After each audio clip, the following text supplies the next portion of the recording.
Next international day for countering hate speech அப்படின்னு சொல்லிட்டு ஒரு டே ஐக்கிய நாடுகள் சபையால் 2021 ஸ்டார்ட் பண்ணாங்க. பட் 2022 தான் பார்த்தீங்கன்னா இந்த செலிப்ரேஷன்றது போச்சு.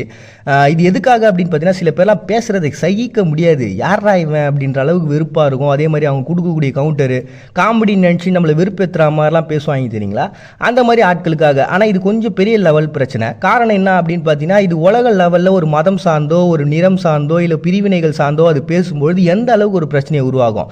ஏன்னா இதை பற்றியான ரிசர்ச் நடத்தினவங்களுடைய ஆய்வுப்படி என்ன சொல்கிறாங்கன்னா கடந்த 75 வருஷத்தில் பெரிய போர்களோ பிரச்சனையோ ஏற்பட்டதுக்கு காரணமே இந்த மாதிரியான காழ்ப்புணர்ச்சியான ஸ்பீச் தான் அப்படின்னு சொல்லிட்டு சொல்லியிருக்காங்க. ஒரு மதம் ஒரு கூட்டத்தை சார்ந்தவங்க இன்னொரு கூட்டத்தை வந்து காழ்ப்புணர்ச்சியோடு பேசுறது, ஒரு வன்முறையான ஒரு தாக்குதலான அந்த வார்த்தைகளாக பேசுறது அப்படின்னு சொல்லக்கூடிய ஒரு விஷயங்களால் தான் இவ்வளோ பிரச்சனை ஏற்பட்டிருக்கு அப்படின்னு சொல்லிட்டு ஐக்கிய நாடுகள் சபை எல்லா நாடுகளும் ஒன்றா உட்காந்து பேசி ஒரு முடிவுக்கு வந்து இதுக்கப்புறம் இந்த மாதிரி பேசுகிறத வந்து நிறுத்தணும் அப்படின்னு சொல்லிட்டு அதுக்காக நடவடிக்கை எடுக்கக்கூடிய ஒரு நாடாக தான் வச்சிருக்கிறாங்க.